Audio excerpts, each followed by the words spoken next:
দরকার হলে একা থাকুন, কিন্তু মিথ্যা হাসি, মিথ্যা আশা, মিথ্যা ভালোবাসা, মিথ্যা বন্ধুত্ব, এগুলো থেকে শত হাত দূরে থাকার চেষ্টা করুন। কারণ আজকাল মানুষ হাসে মুখে, কিন্তু মনে রাখে হিসাব। কথার মিষ্টতা অনেক সময় বিষের থেকেও ভয়ঙ্কর। কিছু মানুষ এতটাই অভিনয় জানে যে আপনি সত্যি ভালোবেসেও সেখানে ভুল করে যান।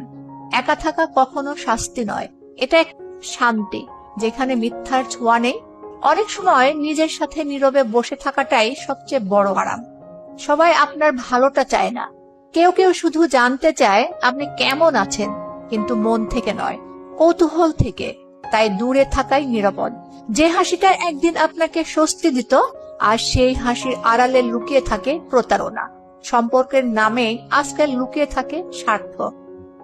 যারা মুখে সবসময় ভালো রাখার কথা বলে, তারাই প্রয়োজনে মুখ ফিরিয়ে নেয়। তাই এখন আর কারো কথায় বিশ্বাস নয়, কাজেই বিচার করি। ভালোবাসা যদি একতরফা হয়, তবে সেটা কষ্টের আরেক নাম। মিথ্যা ভালোবাসার চেয়ে একা থাকা হাজার গুণ ভালো।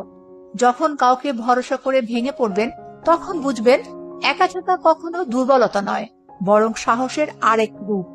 যে বন্ধুত্বে স্বার্থ আছে, সেখানে আন্তরিকতা থাকতে পারে না। তাই এখন বন্ধুর সংখ্যার চেয়ে নিজের মানসিক শান্তিটাকে বেশি গুরুত্ব দিন।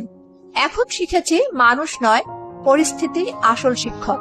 কারণ কঠিন সময়ে বোঝা যায় কে সত্যি আর কে অভিনয় করে।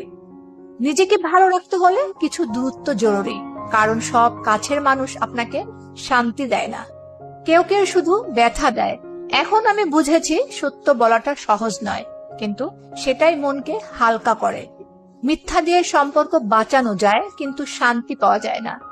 একা পথ চলা কষ্টের হলেও সেটাই অনেক সময় মুক্তির পথ।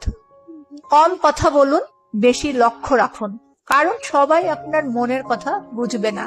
মিথ্যা সম্পর্কের ভিড়ে সত্য মানুষেরা হারিয়ে যায়।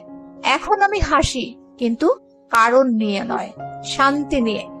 কারণ একা থেকেও সুখে থাকা একটা শিল্প, আর সেটা সবাই শেখে না। যে যাই বলুক না কেন, তুমি নিজের মনকে শান্ত রাখো।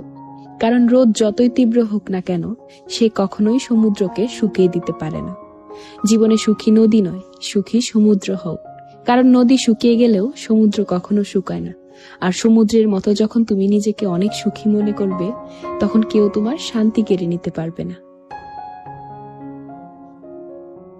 মেয়েরা বাবার টাকায় মাস্টার্স পাশ করে অন্যের ছেলেকে রান্না করে খাওয়ায়, আর ছেলেরা বাবার টাকায় বড় হয়ে অন্যের মেয়েকে কামাই করে খাওয়ায়। কি আজব, তাই না? অথচ যেসব মা বাবারা এত পরিশ্রম করে সন্তানের জন্য, তাদের ভাগ্যেই কিন্তু সন্তানের কামাই আর সন্তানের রান্না জোটে না।